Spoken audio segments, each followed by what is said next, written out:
नमस्कार सभी को। आज का विषय है वन नेशन वन इलेक्शन, एक देश एक चुनाव। इसकी चर्चा पूरा देश में इसलिए हो रहा है क्योंकि सेंट्रल कैबिनेट ने इसका प्रपोजल को अनुमति दे दी है। तो हमारे देश में आगे जाके वन नेशन वन इलेक्शन का जो प्रस्ताव है, इसको अमल किए जाने का जो प्रक्रिया है वो प्रारंभ होगी। हमारे लिए देश, जैसे आपको मालूम है कि इंडिया या भारत जो है वो बहुत बड़ा एक डेमोक्रेटिक सिस्टम है और हमारे यहाँ लगातार इलेक्शंस होते रहते हैं क्योंकि democracy is for the people, by the people end of the people. तो लेकिन हमारे लिए ये कोई वन नेशन वन इलेक्शन कोई नया कॉन्सेप्ट नहीं है। जब हमारी आज़ादी हुई थी at the time of independence, हमारा जो देश है वो कई सालों तक, करीब ऑलमोस्ट 20 साल तक एक नेशन एक चुनाव पे ही काम चल रहा था। लेकिन और इसका जो जिक्र है वो election commission report of 1983 and also law commission report of 1999 में जिक्र हुआ था कि हमारा कंट्री में इलेक्शंस जो है वो एक साथ होना चाहिए, लोकसभा के लिए और ऑल्सो स्टेट असेंबलीज के लिए।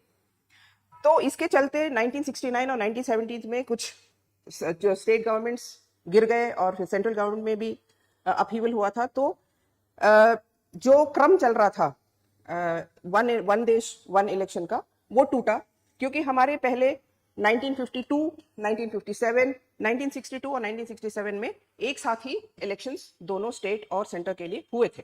बट ये क्रम 1970 में जब टूट गया था तो उसके बाद हमने देखा है कि हर साल कई ना कई इलेक्शंस होते रहते हैं क्योंकि कोई गवर्नमेंट अगर गिर जाता है या किसी नो कॉन्फिडेंस मोशन के कारण या किसी और कारण से अगर वो गिर जाता है तो फ्रेश इलेक्शंस उसमें अनाउंस हो जाते हैं। तो एवरी ईयर हमने देखा है कि 5-6 इलेक्शन स्टेट गवर्नमेंट्स के लिए लगातार होते रहते हैं। तो हमारा जो इलेक्शन मोड में हमेशा देश रहती है। अभी आगे आने वाला टाइम में भी हमारे 4 स्टेट्स में इलेक्शंस होने वाले हैं।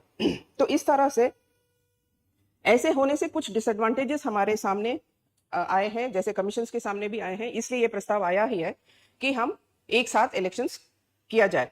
तो एक हाई लेवल कमेटी जो हमारे फॉर्मर प्रेसिडेंट रामनाथ कोविंद जी है, उनके अध्यक्षता में एक हाई लेवल कमेटी का गठन किया गया है।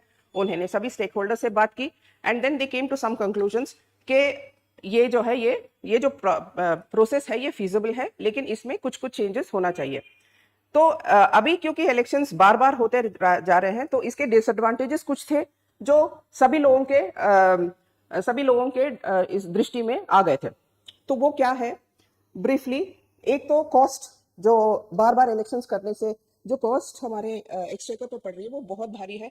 करोड़ों रुपए में ये जो एक्सपेंडिचर है वो हमारे एक्सचेकर पे पड़ रही थी। अब बार बार इलेक्शंस करने पे जो फोर्स मैनेजमेंट है, जो सिक्योरिटी मैनेजमेंट है, जो इलेक्शन पर्सनल है, उनका जो मूवमेंट है, उनके ऊपर जो खर्चा होने वाला है वो भी बहुत भारी है। और ये जो पर्सनल है ये कहीं ना कहीं गवर्नमेंट सर्वेंट्स है तो उनका काम भी इफेक्ट होता था कि वो जो डेवलपमेंटल काम है, जो उनका जो रेगुलर काम है वो भी इस तरह से इफेक्ट होता है क्योंकि बार बार इलेक्शन ड्यूटी के लिए वो कई दिनों तक अपने जो ओरिजिनल काम है उस पर वो नहीं कर सकते थे। बाकी ये है कि सिक्योरिटी फोर्सेस का मूवमेंट के लिए भी बहुत सारा not only expenditure but also logistics और बहुत सारे लोग उसमें काम करते हैं ताकि जो smooth movement of security forces है वो भी प्रॉपर तरीके से हो। And another reason is model code of conduct. आपको मालूम है कि जब मॉडल कोड ऑफ कंडक्ट लागू होता है तो बहुत सारे जो रूटीन काम है, जो डेवलपमेंटल काम है, जो प्रोग्रेसिव काम है, जो पॉलिसी मेकिंग है, एक तरह का पॉलिसी पैरालिसिस हो जाता है उस समय। सो कुछ भी जो डेवलपमेंटल वर्क है या देश को आगे बढ़ाने का जो काम है वो एकदम से रुक जाता है। And everybody is focused on having a free and fair election, जिसके लिए बहुत सारी मेहनत, जिसके लिए बहुत सारा हार्डवर्क, बहुत सारा ग्राउंड वर्क, बहुत सारे प्रोग्राम्स और बहुत सारे व्यवस्थाओं को करने की जरूरत पड़ती है। तो इन सब को चलते हुए और एक और ये है कि एक वोटर्स जो है वो बार बार इलेक्शंस के लिए जाने में फिर उनका एक वोटर्स फटीग भी हो जाता है कि बार बार हमको जाके वोट देना है, तो उनका जो इंटरेस्ट है इलेक्शन में वो भी कम हो जाता है। अगर एक ही इलेक्शन हो दोनों स्टेट और इसके लिए सेंटर के लिए, तो जो वोटर्स का जो इंटरेस्ट है, उनका जो जिज्ञासा है वो भी बढ़ने की पूरी संभावना रहती है। तो ये सब डिसएडवांटेज को देखते हुए ये वन नेशन वन इलेक्शन का जो प्रस्ताव है ये मूव किया गया था और ये प्रयास हो रहा है कि 29 इलेक्शन तक हम लोग इसकी पूरी तरह से अमल में लाने की प्रयास जो है वो हर तरह से किया जाएगा।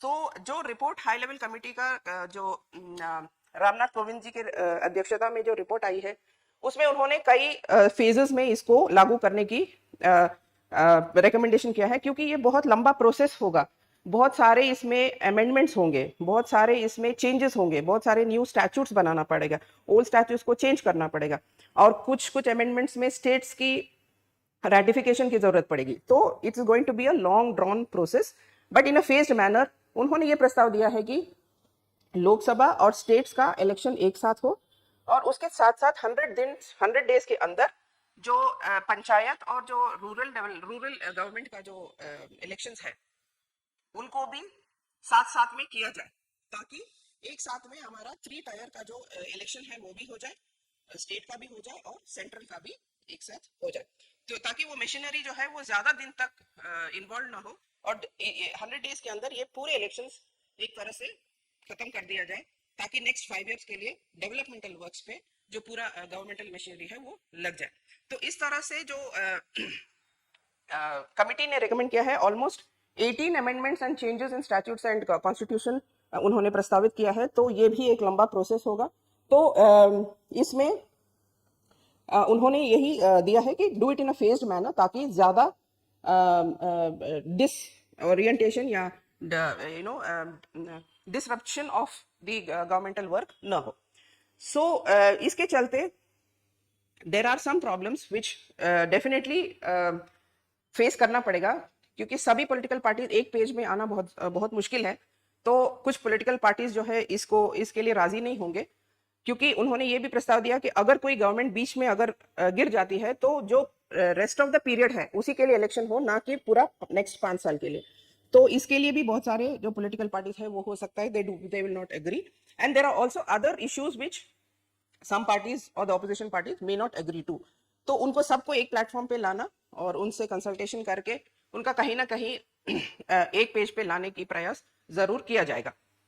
और दूसरा है, अगर एक नेशन एक इलेक्शन की बात हम करते हैं, तो आप सोचिए कि एक जब इलेक्शन होता है तो कितनी व्यवस्थाएं होती है, कितने मशीनरी लगती है, पर्सनल लगते हैं, और जो बैलेट बॉक्सेस है, ईवीएम्स है, एंड वीवीपैट्स है, इनको बहुत लार्ज स्केल में अभी अभी जरूरत पड़ेगी अगर हम लोग इसको सोचते हैं कि एक साथ इलेक्शन कराना पड़े।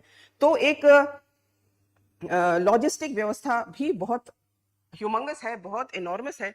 तो इसकी व्यवस्था के लिए भी गवर्नमेंट जो है वो तैयार रहना पड़ेगा। और दूसरा यह है कि इलेक्शन ये भी प्रस्तावित है कि एक ही इलेक्शन में एक वोटर आईडी, सभी के लिए एक ही वोटर आईडी प्रस्तावित किया गया है, ताकि जो वोट कर रहा है उनके लिए एक यूनिफाइड सिस्टम में वो जाके अपना वोट डाल सकते हैं। तो इसके लिए भी इलेक्शन कमीशन की उनकी सहमति चाहिए, उसकी प्रोसेस से ये होगा, इसका भी एक व्यवस्थित रूप से इसको भी अमल में लाने की जरूरत है।